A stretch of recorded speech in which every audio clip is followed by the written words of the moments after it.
सदगुरु के प्यारे सभी हंस भक्तजन, माता और बहनों, आप सभी को बहुत बहुत हार्दिक साधुवाद।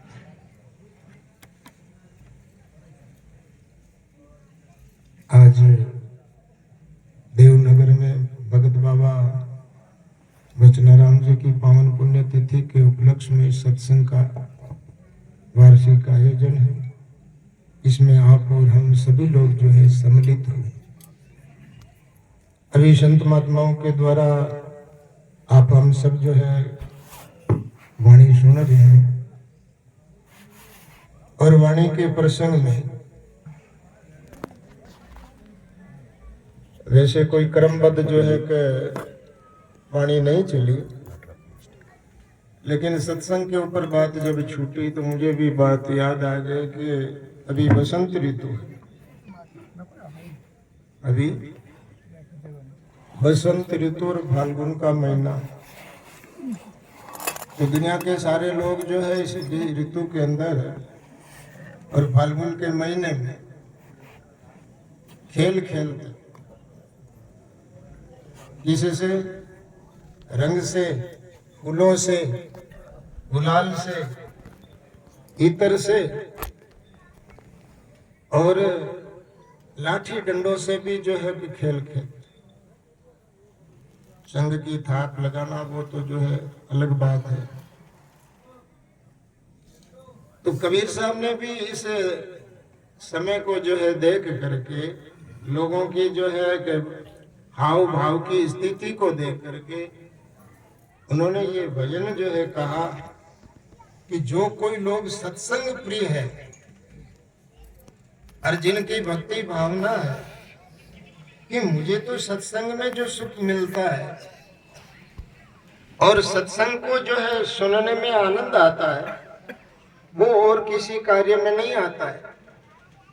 तो ये दुनिया वाला खेल नहीं खेल करके जो है भक्ति भजन वाला जो है भाव हृदय में धारण करके जो सद लक्षणों को धारण करने की जो बात इस भजन के अंदर जो है बताई है। और पहली बात उन्होंने कही कथा इतर। इतर का छिड़काव करते हैं ना, आजकल तो कम कर दिया। वो मान लो जो है स्प्रेड लेकर के आते हैं, वो छिड़कते हैं, वो इत्र नहीं है। हाँ, तो वो गुलाब जल है। इत्र जो फूलों का अर्क होता है, इन्हें अपन मारवाड़ी भाषा में केवल अंतर छंड, तो उसका जो है शुद्ध नाम है इत्र। तो कथा कहीं भी हो रही है तो कथा का मतलब होता है कि जैसे इत्र की सुगंधी फैले, वैसे ज्ञान की जो है सुगंधी जो है लोगों के जीवन में जो है कि भर जाए। हम आज यहाँ आकर के बैठे हैं, संत समाज जो है यहाँ आकर के बैठा है, भक्त समाज दूर दूर से आकर के बैठे हैं, अपने समय को दिया है और साधन सुविधा से जुटा करके जो है यहाँ तक अपने काम धंधे को छोड़ करके पहुंचे हैं। तो हमारे जीवन में कोई ना कोई सुगंध तो फैलनी चाहिए ना। तो कथा कीर्तन करते, ये जो मैं भजन बोल रहा हूं ना, इसका नाम है कीर्तन। और कथा जो है भागवत कथा है, रामायण कथा है, महाभारत कथा है, शिव पुराण की कथा है, या और कोई जो है कथा है जिसके अंदर जो है उनके जीवन काल की सारी स्थितियां जो है वर्णन करके सुनाई जाती, उसको कथा कहते हैं। तो कथा कैसी? इत्र जैसी कथा। इत्र देखो, मैं एक आपको बात बताऊं कि पुराने जमाने में हमारे ऋषि मुनि जो है ध्यान किया करते, भजन किया करते, अकेले एकांत में शांत चित्त बैठ करके जो है अपना जीवन स्थिर करते, उनको जो है ये सुगंध आती थी। किसकी? इत्र की, चंदन की, केसर की। ये जो है कि संसार में बहुत महंगी चीजें। इत्र हर किसी के पास में नहीं होता, कस्तूरी हर किसी के पास में नहीं होता, और केसर भी हर किसी के पास में नहीं होता। ये महंगी चीज है। और चंदन भी किसी के पास में नहीं होता। लेकिन जितना भी मैंने नाम सुनाया इन सब के अंदर सुगंध होती है। इत्र की सुगंध है, कस्तूरी की सुगंध है, केसर की सुगंध है, चंदन की सुगंध है। ये सारे सुगंधित पदार्थ। इन सुगंधित पदार्थों को जो है कि लोग जो है खरीद करके लाते। लेकिन महापुरुषों ने कहा कि इतर जैसी सुगंध जो है चाहते हैं तो क्या करें? कथा करें। कथा, इतर, सरदा, कस्तूरी। सरदा छोटी बात नहीं है। कस्तूरी, मूंगा, मोलरी, राके जाने राके जारे रेवे लखपतिया ने लादे नहीं बे कहने मूला। भाई ये जो है कस्तूरी जो है आप लोगों ने नाम तो सुना, देखा थोड़ी है, बहुत महंगी चीज। और वो भी जो है कहीं मिलती है तो भरोसा नहीं है कि वो वास्तव में जो है कि सही कस्तूरी है।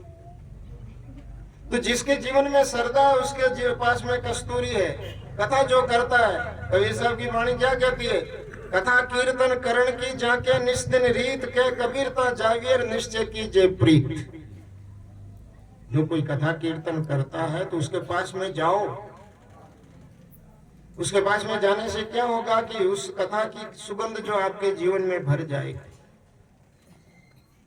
हम लोग कहते हैं ना, कबीर साहब की साखी को जो है पढ़ते हैं, कबीर संगति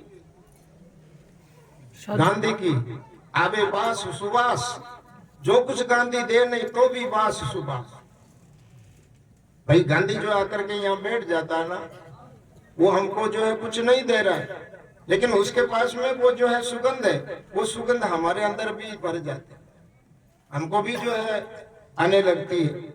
तो साधु संगति का ये प्रभाव है कि साधु संगति में जो सदलक्षणों की बात की जाती है, भक्ति के भाव की बात को जो है बताया जाता है, तो उस भाव को जो है आप सुनेंगे, समझेंगे तो वो भाव आपके हृदय में प्रकट होगा। ये वाणी तो किसी महापुरुष की है और विशेष करके सदगुरु कबीर साहब की है। और अगर हमारा भाव है तो वो भाव हमारे अंदर भी प्रकट हो सकता है। तो कथा, इतर, सरदा, कस्तूरी, झत सत केसर लीना, बहुत बड़ी बात है। जत से रहना, जति बन करके, सती बन करके रहना। जत और सत उसको जो है कि संजो करके रखना, संभाल करके रखना। आपके पास में धन दौलत सोना चांदी होता तो आप उसको जो है कि बिखेर करके थोड़े ही रखते हो, उसको जो है समेट करके जतन से जो है कि तिजोरी में डाल करके ताला लगा करके फिर जो है उसको सुरक्षित रखते। आपके पास में जत है, इसका ब्रह्मचारी का जतन है, तो उस जत को जो है आप सुरक्षित रखते, उसको ऐसे ही व्यर्थ में नहीं जो है गमाते। और सत यानी जो आपकी धारणा है, दृढ़ धारणा है, जो सत आधारित है, उस दृढ़ धारणा को भी किसी को नहीं बताते। वो अपने अंदर की जो है शक्ति वो आप संजो करके रखते हैं कि मेरी ये धारणा है, उससे वो समझौता नहीं करता। कथा, इतर, सरदा, कस्तूरी, जत सत केसर लीना। अरे भाव भक्ति री गुलाल बनाई भर भर सतगुरु दीना। गुलाल केड़ी? भाव भक्ति। अब भाई सजनों, ये जो है कि एक ही लाइन में जो है इतनी बड़ी बातें जो है बोल दिया है कि भाव भक्ति आपके जीवन में होनी चाहिए, तो वो गुलाल का काम करती। खरीद के लाने की कोई जरूरत नहीं है। बदामना करो तो वहां भी कोई चीजें लाने की जरूरत नहीं, भाव प्रकट करने की जरूरत है। और यहाँ जो है ये बसंत ऋतु में होरी खेलने के बारे में भी जो कबीर साहब ने यही कहा है, होरी खेले संत सुजान आत्म राम से, पल पल छिन छिन घड़ी घड़ी आटो याम आत्म राम से, होरी खेले संत सुजान आत्म राम से। अपनी आत्मा के साथ में खेल खेलना है। ज्ञान भक्ति वैराग दया निधि मेल अर्घ जा देना। ज्ञान सर्वोपरि है। चाहे मेरा जीवन है, आपका जीवन है, या किसी का भी जीवन है, ज्ञान मुकुट है। हमारे माथे के ऊपर जो है मुकुट होता नहीं, तो वो मुकुट क्या है? ज्ञान, दूसरा वैराग, तीसरा दया निधि। दया भी जीवन में होना, वैराग भी होना, ज्ञान भी होना। मेल अर्घ जा देना, एक अर्घ जा लकड़ी आती है जो उस लकड़ी का जो है बहुत बड़ा महत्व है। वो जो है होम में काम ली जाती है, पूजा पाठ में उसका जो है महत्व होता है। ज्ञान भक्ति वैराग दया निधि मेल अर्घ जा लेना, शील स्वातिरो बनायो कुंकू, ये चीजें काम में ले नहीं।